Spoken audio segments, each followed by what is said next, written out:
반갑습니다. 오늘 말씀 함께 나눠보도록 하겠습니다. 큰 소리를 외치는 데는 이유와 목적이 있습니다. 큰 소리로 외칠 때는 그 이유는 그 상대방이 듣지 않기 때문이고, 그 목적은 내가 전달하고자 하는 의도를 분명하게 상대방에게 전달하려고 할 때 큰 소리로 외칩니다. 오늘 말씀에서는 예수께서 외치시되라고 말씀하고 있습니다. 성경에서는 종종 하나님의 자신의 의도와 뜻을 전하기 위해서 외치셨던 적이 있었습니다. 아브라함이 아들을 데리고 이삭을 데리고 모리아산에 갔을 때 그 제단이 번제를 드리려 아버지가 아들을 내려 칼로 죽이려 할 때 여호와의 사자가 그 손을 붙잡고 아브라함아 아브라함 부르셨을 때는 큰 소리를 외쳤다라고 성경이 기록해 주고 있지는 않지만, 하나님의 다급하고 급하고 강한 그런 소리가 우리는 마음속에 내밀어 들렸을 것입니다. 또한 우리가 아는 것처럼 죽은 나사로가 무덤에 있었을 때 나사로야 나오너라 했을 때는 큰 소리를 외쳐 나사로야 나오너라 라고 예수님께서 외치셨습니다. 또한 사도행 2장에 성령이 강하게 임하셨을 때 급하고 강한 바람 같은 소리가 있어라고 말씀하셨던 것처럼 성령이 역사하는 현장들처럼 강하게 역사하는 현장이 우리가 외쳐지는 현장으로 또한 생각해 볼 수 있습니다. 오늘 말씀에서 예수님께서는 세 가지를 외치셨는데요. 첫 번째 뭐였냐면 나를 믿어라 라고 외쳤습니다. 나를 믿어라. 예수님께서 이처럼 나를 믿어라 라고 말씀하셨을 때는 그 예수님의 강한 심정을 우리는 여기서 엿볼 수 있습니다. 여러분이 이렇게 말씀하고 있습니다. 나를 좀 믿어, 나를 좀 믿어다오, 나를 좀 믿어줬으면 좋겠어 라고 예수님께 말씀하고 있습니다. 우리가 억울한 일을 당했을 때, 내가 어떤 억울한 것을 봤을 때 그 사실이 변질되고 잘못되는 것을 보게 되면 정말 제대로 된 진리와 진실을 믿었으면 좋겠다라고 우리가 안타까워한 적이 있을 것입니다. 내가 아는 진실을 품고 있었을 때 그 진실에 왜곡되어진 걸 통해서 제발 내 말을 좀 믿어줬으면 좋겠어, 내 말이 좀 맞아 라고 말하는 것처럼 예수님께서는 내 말이 진실이야, 정말 나를 믿어야 돼 라고 강력하게 외치는 것이 오늘 본문의 말씀 속에 있습니다. 그래서 나를 믿는 자를 나를 믿는 것이 아니라 나를 보내신 자를 믿는 것이다 라고 처음 서두에 이렇게 말씀해 주고 있습니다. 나를 좀 제발 믿었으면 좋겠어, 나를 믿어야 돼 라고 예수님께서 우리에게 말씀해 주고 있습니다. 나를 보는 자는 나를 보내신 자를 보는 것이다 라는 것처럼 날 좀 봐봐, 나 봐봐, 예수님께 우리에게 그렇게 말씀해 주고 있습니다. 날 좀 제대로 봤으면 좋겠어. 믿음의 온전 계신 예수를 바라보는 것처럼 여러분 예수를 바라보는 여러분 되시길 바랍니다. 예수님이 이렇게 말씀하고 있습니다. 날 좀 믿어줘, 나를 믿어, 나를 믿어야 돼, 날 좀 바라봐줘 라고 예수님께 말씀하고 있습니다. 그리고 말씀하시기를 나는 빛으로 세상에 왔는데 나로 믿는 자들로 하여금 어둠에 거하지 않게 하기 위해서 내가 빛으로 세상에 왔다라고 말씀하신 것에서 이 말씀이 한 구절로 우리가 함축적으로 볼 수 있습니다. 두 번째는 이렇게 외치셨습니다. 나는 구원자로 왔어 라고 말씀하셨고, 세 번째는 나는 명령을 선포하러 왔어 라고 세 번째 말씀하고 있습니다. 오늘 첫 번째 나를 좀 믿어다오 했을 때 죽은 나사로에게 외쳤던 것처럼 외쳤던 모습을 통해서 생각해 보시는 것은 왜 세상 사람 믿지 아니할까라고 생각해 보게 됩니다. 오늘 이 본문 말씀은 요한복음 12장 말씀은 11장 말씀과 연결돼서 12장으로 끝맺고 13장으로 넘어가게 되면서 다락방 강화라고 해서 제자들만 모여서 다시 강화를 합니다. 그러니까 13장부터는 예수님의 제자들이 모여서 함께 예수님께 직접 가르쳐주는 다락방 강화가 있게 되고요. 그 앞에 12장 말씀까지 보게 되면 11장 말씀까지는 불특정 다수에게 복음을 전했고 여럿이 모였을 때 복음을 전했고 기적과 이적을 베풀었었습니다. 12장 말씀은 제일 마지막 모든 걸 함축적으로 예수님께서 모두에게 메시지를 주고 있는 장면이 오늘 44절 말씀부터 50절 말씀 가운데 있는 것이죠.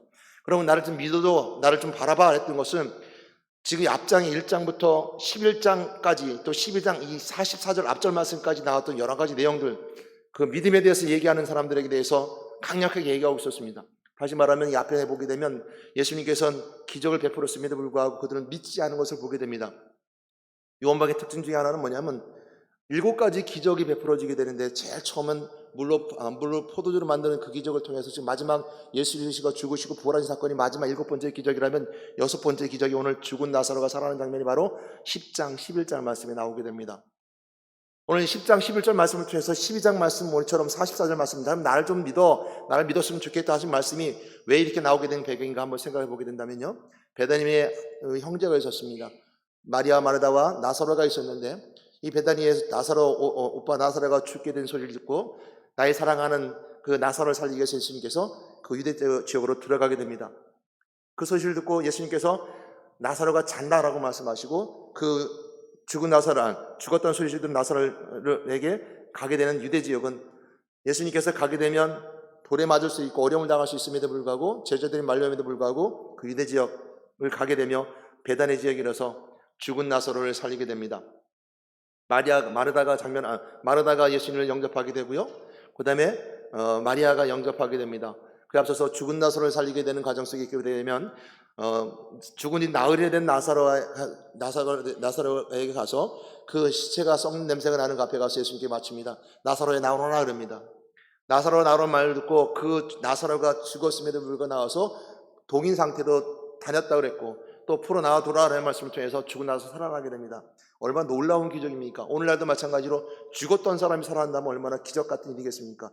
여러분 그 장면을 보게 되면 예수님이 이 자리에 오셔서 죽어있는 사람을 살리는 놀라운 기적의 현장을 보게 된다면 여러분 어떻게 하겠습니까? 나는 100% 믿을 수 있어 이렇게 말할 수 있겠죠. 근데 사실은 그렇지 않았습니다. 그 죽은 나사로를 살리는 그 장면을 봤던 사람들이 와서는 일부는 믿었고 일부는 바리새인에게 갔다 그랬습니다. 일부는 믿었지만 일부는 믿지 않았다는 것, 아니면 일부는 믿었음에도 불구하고 바리새인들에 가게 됐다 그랬습니다. 바리새인들에 가서 이 사실을 얘기하니까 바리새인들이 이런 걱정이 생기기 시작했습니다. 예수를 통해서 사람들이 모이게 되면 로마의 정복이 있던 우리가 그들을 반란자로 생각하고 로마가 우리를 더욱더 어렵게 만들겠구나 생각했습니다. 잘못된 생각이죠. 그래서 바리새인들은 예수를 어떻게든 그 다음부터는 죽이고자 의논했다 그랬습니다. 그러니까 예수님을 죽이고자 했던 데가 언제냐면 죽은 나사로를 살린 다음부터는 그들이 모여서 예수를 죽이고자 했다라고 기록하고 있습니다. 그 전까지 다니면서 시비만 붙었었죠. 바리새인들이 와서 시비만 붙었고 또 바리새인이 와서 함부로 할 수 없었는데 죽은 나사로 살아난 다음부터 그 얘기를 듣고 죽이고자 했었습니다. 이 죽은 나사로의 사건을 통해서 많은 사람들이 믿기 시작했었습니다. 믿음이 있었던 것이죠. 그래서 유대인들이 믿었다고 그랬습니다. 죽은 나사로의 사건을 통해서 믿었다는 것을 통해서 예수를 가만두지 않겠다고 바리새인들이 하면서 예수를 어떻게든 잡아서 죽이려 했었습니다. 그때 바리새인들이 얘기했었습니다. 명절 기간에 아마 예수가 올지도 모르겠어. 그래서 기다리고 있었죠. 예수님은 그래서 명절 가까이 또한 예루살렘에 들어가게 되고 예루살렘에 입성하게 됩니다. 그 과정 여러 가지 과정이 있었지만 그 과정 속에서 많은 사람이 믿고 믿지 않은 사람이 있었다고 그랬는데 죽은 나사로 집에 다시 잡으면 예수님이 찾아가게 됩니다. 그래서 마리아가 예수님의 죽음을 준비하면서 향유를 붓고 그 죽은 나사로와 함께 있었다 그랬습니다. 그러니까 사람들이 그때 또 와서 사람들이 믿기 시작했던 거예요. 그래서 11장에 가게 되면 믿기 시작하면 믿는 사람들이 있었는데 관원들이 믿는 사람이 있었다고 그랬어요. 관원들이 믿는 사람이 있었는데 그 관원들이 자신들이 믿는 것을 드러내고자 두려워했다고 그랬습니다. 그 이유는 뭐냐면 바리새인으로부터 출교를 당할까 두려워서 두드러지게 말하지 못했다라고 성경이 기록해 주고 있습니다. 그것처럼 그들은 믿는 사람들이 있었다는 것을 알게 되죠. 그러나 그때부터 예수님을 죽이고자 했을 때 그들이 있게 됩니다. 그러면서 성경이 우리에게 말씀해 주고 있습니다. 왜 그들은 믿지 않는가? 왜 믿음이 없었을까? 왜 바리새인들은 믿지 않고 유대인들을 믿지 않는가? 성경에 그런 기적이 일어났을 때 믿는 사람이 있고 믿지 않는 사람이 있었던 것처럼 분명히 기록해 주고 있습니다. 오늘도 마찬가지입니다. 아무리 예수가 그리스도라고 선포하고 죽은 사를 살리셨습니다 말하고 아무리 놀라운 기적을 경험하고 봤음에도 불구하고 믿는 사람이 있고 믿지 않는 사람이 있습니다.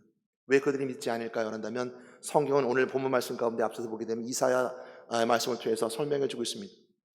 그들이 하나님과 멀어졌기 때문에 그들이 부패했기 때문에 그들이 하나님부터 멀어져 나갔기 때문에 그들이 눈이 어두워서 보게 되었다라고 성경이 기록해 주고 있습니다.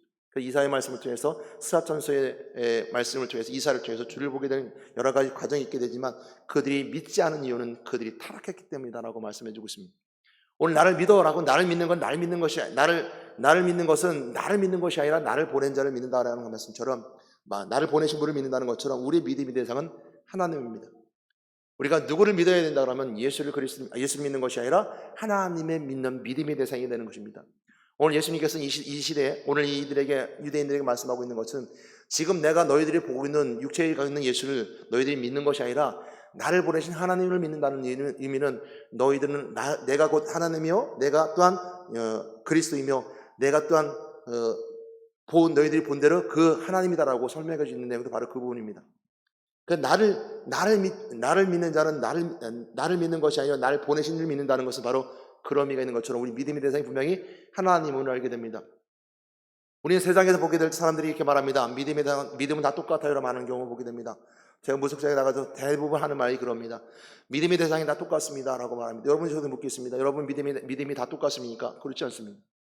우리가 믿는 믿음은 믿음이 있지만 결국 파산하고 없어질 믿음입니다. 하나님의 우리의 믿음의 대상이 있는 여러 가지 성경에 기록해 주고 있지만 한 가지를 우리가 사고적으로 생각적으로 생각해 볼 수 있는 건 뭐냐면 하나님은 변함이 없으시기 때문에 믿음의 대상이 될 수 있습니다. 하나님은 우리에게 변함없으신 분입니다. 하나님은 진리이고 진실이기 때문에 변함이 없으십니다. 그 변함없음을 하나님의 사랑이라고도 합니다. 창세기 3장에 인간이 타락했음에도 불구하고 그들의 가족을 회복을 통해서 하나님의 사랑이 친히 보여주셨고 마지막 심판 대비 쓰지 아니하고 천국에 가는 것까지 마지막까지 하나님의 사랑이 보여지는 것이 바로 하나님의 변함없는 사랑이라고 말하기도 합니다. 이것이 바로 진리고 진실이며 변함없으신 겁니다. 우리가 세상에 믿는 모든 믿음은 다 변하고 사라져버립니다. 제가 한번 무속생에 가서 그런 얘기를 한 적이 있었습니다. 믿음 다 대상이 똑같죠? 라고 말했죠. 그래서 제가 물었습니다. 선생님, 은행에 돈을 맡길 때 믿고 맡기시죠? 내 주머니에 돈이 없지만 그 믿음의 대상이 은행이 있기 때문에 내가 믿고 돈을 맡기지 않았습니까? 라고. 맞습니다. 돈을 왜 맡기십니까? 믿으니까 맡기죠. 근데 은행도 파산한 적 있지 않습니까? 야함이 때 은행은 다 파산하고 사라진 적이 있었습니다. 세상의 은행도 파산하고 없어질 수 있고 여러분이 믿는 믿음은 사라질 수 있습니다. 여러분이 섬기는 그 우상이나 여러분이 믿고자 하는 여러 가지 내용들도 다 언젠가는 변화되고 사라질 수밖에 없습니다. 여러분이 철저히 믿는다고 생각하는 철학적인 사고도 언젠가는 다 변화될 수 있습니다. 나는 옳다고 생각하던 것이 언제 시간이 지나면 내가 옳은 것이 아니라 잘못된 것이 될 수 있습니다. 내가 10년 속에 내가 이건 옳은 거야라고 생각하며 살아가던 것이 언젠가 시간이 지나가다 보면 옳은 것이 아니라 잘못된 것이 될 수 있는 것이 인간의 사고와 철학입니다. 그러나 하나님은 변함이 없으십니다. 하나님의 진리와 진실은 변함없으시다는 것 때문에 우리는 믿음의 대상이 분명합니다. 물론 우리가 구원하신 하나님의 은혜가 있기 때문에 뒤에 보게 되면 구원자라고 하신 그리스도를 통해서 우리 할 수 있는 것처럼 우리를 구원하신 분이 하나님이십니다. 어느 누구도 우리를 구원할 분이 아무도 없습니다.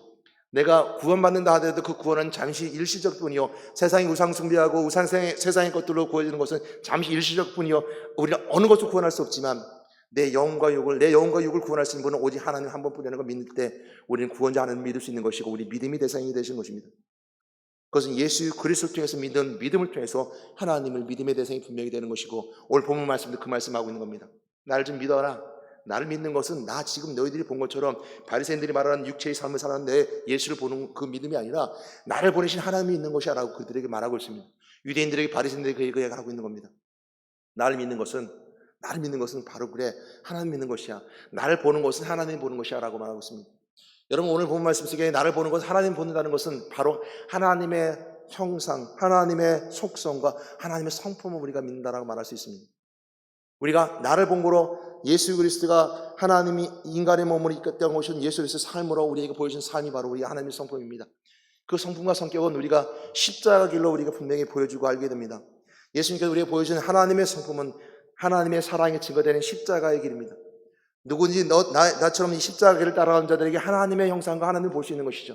성경 그래서 말씀하기를 나를 보면 하나님을 본다는 것은 뭐냐면 하나님이 하셨던 일을 따라가는 자들, 예수 그리스도가 십자가에 걸어갔던 것을 따라가는 자들이 하나님 형상을 볼 수 있는 것입니다. 우리가 나를 본 거를 하나님 봤다고 말하는 이 본 거에 대해서 눈을 가시적으로 내 눈앞에 하나님 나타나는 것처럼 예수님이 눈을 환상 가운데 나타나는 하나님과 예수님인 것이 아니라 우리가 하나님 볼 수 있는 것은 하나님의 삶에 하나님이 하셨던 일을 따라갈 때 그 속에서 하나님의 속성을 볼 수 있을 때는 우리 하나님 봤다라고 말할 수 있는 것입니다.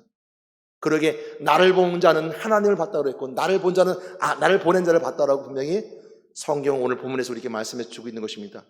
여러분 하나님을 보고 싶은 하나님의 하셨던 예수님이 하셨던 일을 따라가는 여러분 되시기 바랍니다. 이것이 제자의 삶이고 제자의 삶을 살아갈 때 우리는 하나님을 볼 수 있습니다. 하나님이 이 땅을 향하신 하나님의 뜻을 분명히 밝히고 알 수 있습니다. 하나님 우리에게 분명히 하나님이 우리에게 보이시는 은혜 가운데 하나님이 뜻과 하나님이 하시고자 하는 일들을 통해서 하나님이 어떤 분이 우리에게 알려주고 있습니다. 하나님의 성경 말씀을 통해서 나는 이런 하나님이고 내가 너희에게 이러기를 원해라고 했을 때 오늘 본문에서 말씀하는 것처럼 나를 본 자는 곧 하나님 나를 보낸 자를 보는 것처럼 예수 그리스도 볼 때 볼 수 있는 것입니다. 그러면서 말씀하시기를 예수 그리스도는 뭐라고 말씀하셨냐면 내가 세상에 빛으로 왔다 그랬습니다. 빛으로 세상 왔을 때 나를 믿는 자로 뭐예요? 어둠에 거하지 않게 하리라 라고 했습니다. 오늘 나를 믿는 자 속에 들어갔을 때 예수님이 어떤 분이냐 하는 것을 우리가 성경에 말씀하고 있는 것처럼 빛으로 오셨다 그랬습니다. 내가 곧 빛이라고 말씀하고 있습니다. 요한복음 1장부터는 빛에 대해서 설명해주고 있습니다. 태초에 말씀이 계시나 말씀이 곧 하나님과 함께 있음을 통해서 예수 그리스도가 하나님과 함께 있었음을 알게 되고 빛으로 세상에 왔다라고 분명히 말씀하심을 통해서 내가 곧 빛이다라고 말하고 세례 요한은 그 빛을 증거하는 자고 세례 요한은 빛을 반사체가 되어서 전하는 자로서 성경에 기록해주고 있습니다. 우리는 다 빛이 아니요 빛을 전하는 자고 빛이신 그리스도를 나누는 자들입니다. 그럼 오늘 성경에 말씀하는 것처럼 내가 빛으로 세상에 왔고 나를 믿는 자로 어둠에 거하지 않게 하람이라는 말씀 속에 있는 것이 바로 빛으로 오신 그리스도가 나를 믿는 자로 라는 말씀과 연결되게 됩니다. 이것은 여러분이 예수를 그리스도 믿는 자들이라면 빛을 여러분에 품고 있는 자들이고 빛의 삶으로 살아가는 자들이며 빛을 통해서 여러분 세상을 밝히고 삶을 살아가는 자들입니다. 여러분 우리가 오해하고 착각할 수 있는 것이 하나 있습니다. 그게 뭐냐면 여러분들이 내가 어둠과 밝음을 택할 수 있다고 생각하는 착각 속에 살아간다는 것입니다. 여러분 어둠과 밝음을 택할 수 없습니다. 나는 이 길에서 난 어둠의 길을 가고 나는 이 길에서 밝은 길을 갈 거야. 내가 예수를 믿으니까 난 밝은 길을 갈 수 있어라고 생각하는 착각 속에 살아간다는 것입니다. 어둠은 정해진 것입니다. 이 세상은 어둠입니다. 이렇게 햇빛이 밝고 조명이 밝은데 왜 세상이 어둠입니까? 영어로는 이 어둠의 세상입니다. 어둠의 세상, 앞이 보이지 않는 세상입니다. 아무리 발버둥 쳐봐도 알 수 없는 세상, 아무리 발버둥처럼 바라봐도 볼 수 없는 세상이 바로 이 세상이 어둠의 세상입니다. 그런데 우리가 빛을 머금고 있다는 것, 우리가 빛을 품고 있다는 것, 내가 빛으로 세상을 했을 때 내가 너희들로 하여금 빛을 믿는 자들로 하여금 어둠 속에 거하지 않게 하려 함이라는 말씀 속에 있는 것은 내가 빛을 품고 있는 자로서 삶을 살아가는 자들입니다. 이것이 우리가 빛을 택하는 것이 아니라 우리가 빛을 택하지 아니하면 세상을 볼 수 없다는 겁니다. 내가 빛을 품지 아니하면 내 속에서 하나님을 볼 수 없다는 겁니다. 빛이신 그리스도가 내 안에 있지 아니하면, 그리스도가 있지 아니하면 세상의 영적인 비밀을 깨닫지 못한다는 것입니다. 어둠에 있는 자들은 결국 어둠으로 향해 갈 수밖에 없습니다. 예수 그리스도를 믿지 않은 자들에게는 결국 어둠에 있다가 어둠을 하고 어둠으로 끝나버리는 겁니다. 마지막 심판 대표에서 지옥 가는 것이 바로 어둠의 세상에 있는 자들입니다. 우리는 이 어둠 같은 세상 속에서 빛을 머금고 있는 자들입니다. 그러므로 그 뒤에 메시지가 우리에게 주신 은혜가 있습니다. 나의 말씀을, 그러니까 오늘 본 말씀을 보게 되면 사람이 내 말을 듣고 지키지 아니할지라도 내가 그를 심판하지 아니하노라 했습니다. 내가 온 것은 세상을 심판하려 아니요 세상을 구하려 함이로라 했습니다. 이 말씀만 가지고 보면 아니 예수님이 오시면 심판주로 오셨는데 왜 심판을 하시지 않는다고 말씀하실까라고 한다는 것은 오늘 이 말씀을 통해서 우리에게 기회가 주어지면 우리에게 말씀해 주고 있습니다. 인생의 삶을 살아갈 때 모든 건 어둠입니다. 그러나 이 땅에서 우리가 빛을 먹고 살아가면서 우리가 주어지는 기회, 바로 심판대에 서지 아니하는 자, 예수 그리스도를 먹은 자는 이 땅에서 우리가 그 인생의 삶 속에서 내가 구원받은 자로 삶을 살아가는 것입니다. 그리고 그 뒤에 바로 말씀하시기를 나를 저버리고 내 말을 받지 않은 자를 심판할 리가 있으니 곧 내가 한 그 말이 마지막 날에 그를 심판하리라. 예수님이 이 시대에 있었을 때 예수님의 빛을 머금은 자는 이 어둠 같은 세상 가운데서 그 빛을 머금은 자로 삶을 살아가면서 구원받은 자의 삶을 살아가게 되는데 오늘 심판받은 자가 아니라 오늘 내가 심판에서 건진받은 자가 된다는 것을 우리가 말씀하고 있습니다. 그러나 이것은 인생의 때입니다. 인생의 때가 지나가면 기회가 없다는 겁니다. 예수님이 계실 때가 기회가 있다는 겁니다. 이 앞전에 보게 되면 그래서 너희 빛이 있는 동안 빛으로 걸어가라 이러겠습니다. 빛이 있는 동안에 우리 인생의 때가 빛이 있는 기회는 인생의 때밖에 없다는 겁니다. 여러분 인생의 마지막 때고 인생이 끝나버리면 여러분 더 이상 빛의 개념이 빛의 기회가 없고 여러분 빛을 발견할 수 있는 기회가 없습니다. 빛이 그 속에 들어갈 수 있는 기회가 없다는 겁니다. 예수 그리스도를 알아서 구원에 이르는 기회가 없다는 것이죠. 그러므로 예수 그리스도가 계실 때는 구원받은 자로 왔다는 것입니다. 심판자로 오는 것이 아니라. 그러나 이 뒤에 말씀하는 것처럼 나를 저버리고 내 말을 받지 않은 자를 심판할 리가 있으니 곧 하나님이 심판하신다는 겁니다. 마지막 때 인생의 마무리 짓고 마지막 죽음 후에 음부에 있다가 결국 심판의 앞에 서고 지옥에 갈 수밖에 없는 존재가 되는 것, 이것이 바로 심판대 앞에 서는 자, 그건 하나님이 심판하신다는 것입니다. 예수 그리스도 있는 자에게는 구원은. 그래서 오늘 두 번째 외쳤던 것은 예수님께서 외쳤습니다. 나는 세상을 심판하러 오지 않았다, 구원하러 왔다. 아직까지 인생의 삶을 살아갈 때는 기회가 있다라고 우리가 말씀해 주고 있죠. 여러분 오늘 그 인생의 기회는 내일이 될 수도 있고 오늘이 될 수도 있고 모레가 될 수도 있고 1년이 될 수 있습니다. 그 시간 아무도 모릅니다. 그러나 내 안에 빛이 있는 동안, 내가 빛이 있는 동안 구원받은 자의 삶을 살아갈 수 있는 것, 그것이 바로 우리가 은혜입니다. 여러분 나를 믿는 자에게 주신 은혜는 하나님께 나에게 주신 은혜 가운데 있는 것이고 그 은혜는 우리가 아는 것처럼 구원받은 자의 삶, 구원받은 축복이 우리가 있습니다. 나를 구원하신다고 그러셨고 하나님께서 나를 믿는 자에게 하나님 나에게 자녀 삼아주시며 내가 하나님 천국 백성 삼아주시는 것이 하나님의 은혜입니다. 구원받은 자는 바로 천국 백성 삼아주시고 하나님 자녀 삼아주시고 인생의 삶을 살아갈 때 항상 빛 대신 그리스도를 통해서 임마누엘 해주시고 항상 동행하시 함께 계신 은혜가 있습니다. 이것이 빛을 가진 자의 모습입니다. 빛 가진 자의 모습이죠. 그러므로 빛 있는 자는 어둠 속에 있을 때 항상 어둠을 이겨나갈 뿐만 아니라 잘됨의 축복이 있습니다. 어둠은 항상 함부로 할 수 없습니다. 빛이 있는 자들에게는 항상 그 어둠을 밝힐 수 있는 능력이 있습니다. 잘됨의 축복이 있을 수밖에 없는 것이죠. 그러면 항상 승리할 수 있으며 우리에게 빛이 있으면서 빛으로서 권세가 있습니다. 어둠 속에 이길 수 있는 빛을 밝힐 수 있는 권세가, 우리는 내가 밝히는 것이 내 안에 그리스도의 빛이 나로 하여금 밝혀지게끔 하는 권세가 우리가 있습니다. 그리고 예수 그리스도를 선포하고 예수 그리스도를 명령할 때 어둠은 물러가고 빛으로 그 나라, 그 땅, 그 시간이 세워지는 것처럼 그것이 밝아지는 은혜가 있습니다. 이 땅은 어둠입니다. 우리는 빛을 밝히는 하나님의 자녀가 됩니다. 군대 얘기하기 좀 그런데요. 군대에서 야간에 서로 싸움을 하면 보이지 않습니다. 그러면 서로가 서로에게 죽입니다. 아군이 적군인지 모릅니다. 그러니까 조명탄이 탁 올라오게 되면 그 조명탄이 있을 때야만 싸움을 합니다. 왜냐하면 잘못하면 아군을 죽일 수 있기 때문에.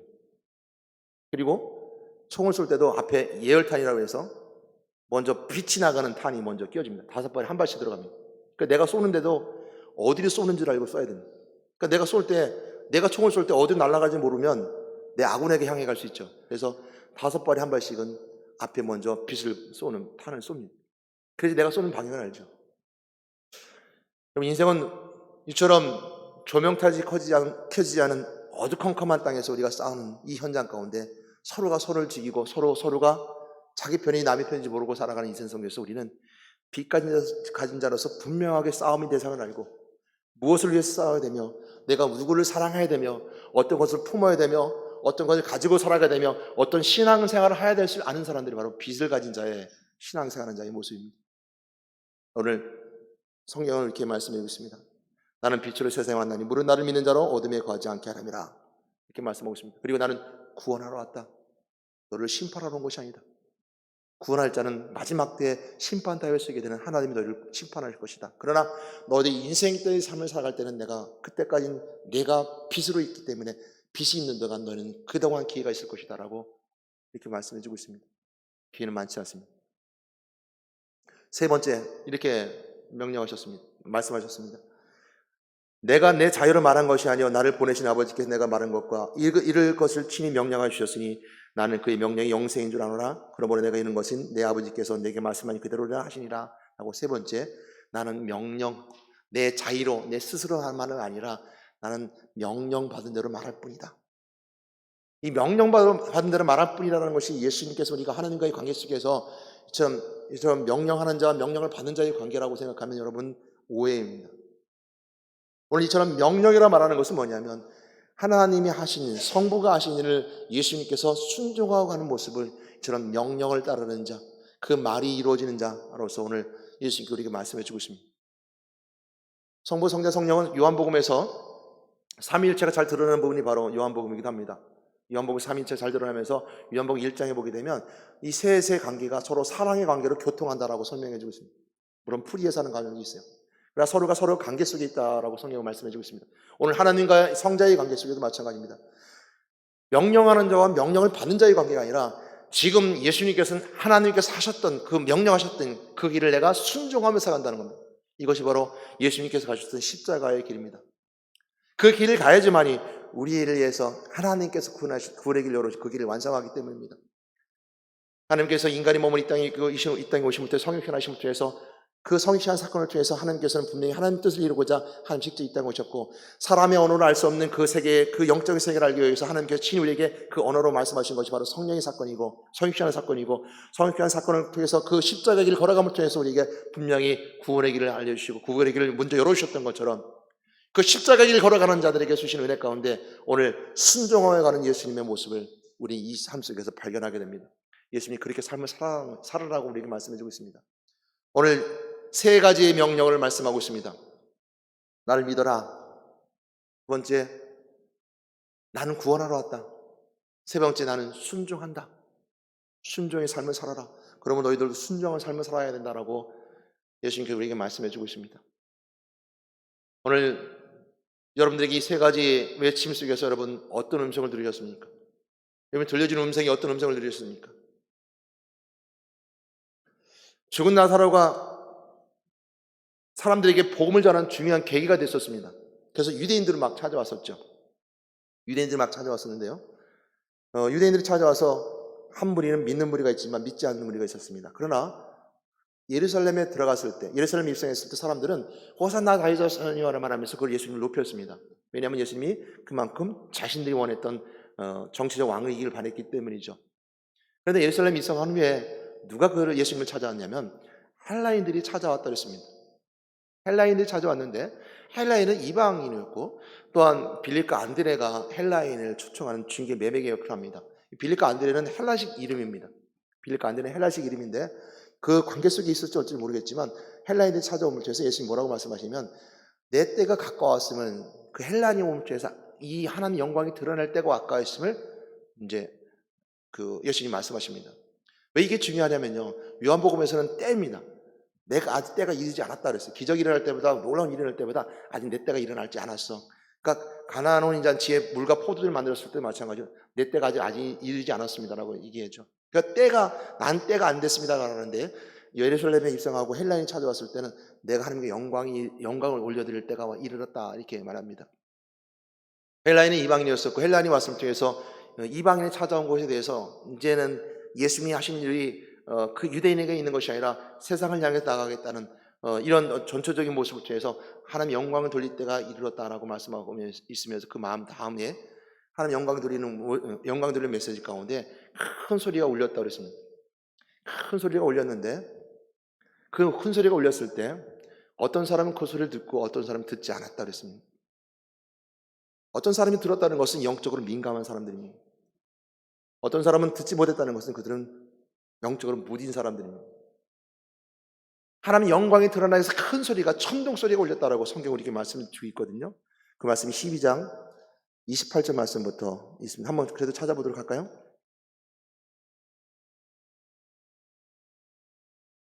12장 28절 말씀, 29절, 30절 말씀 이렇게 쭉 한번 찾아보겠습니다. 가까이 있으니까 본문에 있으니까 같이 읽어볼까요? 아버지여 아버지 이름을 영광스럽게 하옵소서 하시니 이에 하늘에서 소리가 나서 이르되 이미 내 영광스럽게 하였고 또다시 영광스럽게 하시니 곁에 서서 들은 무리는 천둥이 울었다고도 하며 또 어떤 이든 천사가 그에게 말하였다고 하나 예수께서 대답하여 이르시되 이 소리가 난 것을 나를 위한 것이 아니요 너희 위한 것이라 이제 이 세상에 대한 심판이 이르렀으니 이 세상 임금이 쫓겨나리라 내가 땅에서 들리면 모든 사람을 내게로 이끌어겠노라 하시니 그랬습니다. 어떤 사람은 천둥 소리가 울었다고 어떤 사람은 천사가 그에게 말하였다고 하고 또 여기서 말씀하신 것처럼 그 큰 소리가 영광스럽게 울리는 소리를 하고 어떤 사람은 영광스러운 하나님의 소리를 들을 수 있는 시간이 있습니다.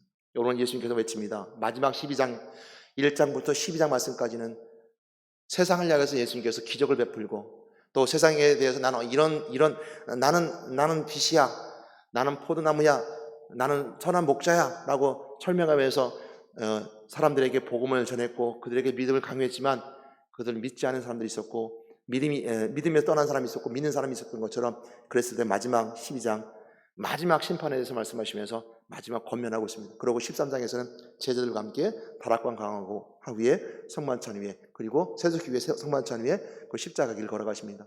그러면서 마지막 하시는 권면이 그겁니다. 나를 믿으라 라고 외치십니다. 나를 믿는 자는 나를 믿는 것은 나를 믿는 것이 아니라 나를 보내신 이를 믿는 것이다.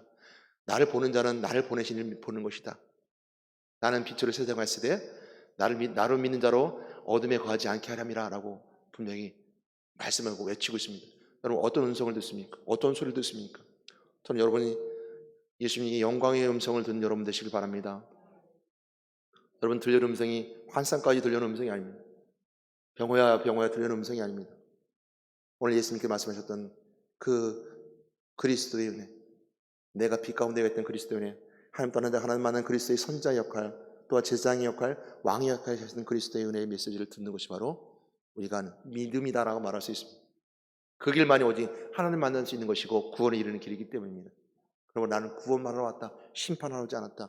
그러나 심판 때가 이를 것이다. 그때는 너희 인생의 때를 마치고 언젠가는 심판 때가 이를 것인데 너희의 인생의 때에 빛 가운데 거할 수 있는 기회는 이때뿐이다. 빛 가운데 걸어라 라고 예수님께 말씀해 주고 있습니다. 그리고 오늘 내가 자유로 내 스스로 내가 뭔가 말하고자 말하는 것이 아니다. 나는 내 아버지가 날 보내시가 말한 대로 나는 명령에 순종할 뿐이다. 명령에 순종해서만 했다. 그래도 그러므로 아버지께 내게 말씀하신 대로 그대로 되어질 것이다 라고 말씀하고 있습니다. 그래서 그 말이 그대로 이루어지리라. 예수님께서 하셨던 말이 곧 로고스가 된다라고 설명해 주고 있는 것이 마지막 말씀입니다. 우리가 오늘 복음을 들었고 복음을 전했습니다. 복음을 들었을 때 그들에게 들려지는 메시지, 믿음이 생기기까지는 많은 시간이 걸릴 수 있습니다. 그러나 일시적으로 믿음은 생길 수 있습니다. 우리가 혹 생각해 볼 수 있습니다. 오늘 예수님이 복음을 전했고 기적을 베풀었음에도 불구하고 믿는 자와 믿지 않는 자가 생겼던 것처럼 우리가 복음을 전할 때도 믿는 자가 있고 믿지 않는 자가 있는데 왜 쟤는 믿지 않을까? 왜 우리 부모님 믿지 않을까? 왜 내 형제는 믿지 않을까? 왜 그럴까라고 생각한다면 여러분 끊임없이 들려지는 메시지가 있어야 되는 것이고 끊임없이 들려지는 말이 있어야 되는 겁니다. 그것이 복음자라는 겁니다. 우리가 믿음은 들으면서 나고 들으면 그리스도의 말씀으로 말미암느니라 해서 들으면 두 번이나 합니다. 믿음은 들으면서 나며 들으면 들려지는 말씀입니다. 들으면 내 안에 들려진 것이 바로 내 안에 들어진 정착된 말씀을 말합니다. 믿음은 들음에서 들려지는 말씀이고 들으면 내 안에서 그 들음이 말씀이 된 것입니다. 말은 똑같은 말이지만 내 입에 던지는 말은 말이지만 그 말이 귀에 들려지게 되고 그 귀에 들려지는 것이 내 마음에 내려오고 마음에서 그것이 내가 감동되어지는 말씀을 바뀔 때 그것이 바로 로고스 예수 그리스도가 여러분들에게 말씀하신 말씀이 되는 겁니다. 그냥 내가 들려진 말이 환상 가운데 환청 가운데 들려는 말이 그 말이 아니라 그 그리스도의 말씀이 내 안에서 누려지게 되고 로고스가 되었을 때 말씀이 태초의 말씀이 계시니라 했던 그 그리스도의 말씀이 우리에게 누려지게 될 때 그것이 말씀이 되고 들려지는 것이 되는 겁니다. 그럴 때 그것을 우리가 믿어진다라고 믿음이 생겼다고 말하는 겁니다. 그 예수 그리스도를 통해서 성령을 우리하고 믿어지게 하는 것이죠. 성령이 아니고는 예수를 주라 하실 수 없느니라는 말씀처럼 성령이 우리로 하여금 예수를 주라고 고백하게 만들고 성령이 나 안에서 믿어지게 만드는 겁니다. 내가 자유적으로 믿어지는 건 아무것도 없습니다. 그럼을 통해서 우리가 순종하고 말씀을 따라 살고자 하고 우리 그 말씀 속에 거하고자 했을 때 우리는 믿음이 생기는 것이고 믿음이 커지는 것이고 믿음이 성장하는 것이고 믿음을 통해 큰 역사가 일어나는 것이고 이 산을 옮겨 저 산을 옮길 수 있는 능력이 생기는 것이고 믿음을 통해 질병을 낫게 되는 것이고 믿음을 통해서 우리가 모든 것을 행할 수 있는 능력도 생기는 것이고 믿음으로 주신 구원의 은혜가 누릴 수 있고 입마르시 그리스도를 누릴 수 있고 또 잘됨의 축복이 있고 권세와 승리의 복이 있을 뿐만 아니라 천국의 복이 우리가 누려진다는 꼭 믿고 믿음에 관한 여러분 되시기를 오늘 예수님께서 세 가지를 여러분에게 외치는 음성을 듣는 여러분 되시기를 주님의 이름으로 축복합니다. 하나님 감사합니다. 오늘 말씀 가운데 거하시 하나님 감사합니다. 축복하여 주시옵소서. 오늘 세 가지 외침을 기억하고 돌아보는 저희들에게 인도해 주시옵소서. 우리 예수 이름으로 기도드렸습니다. 아멘.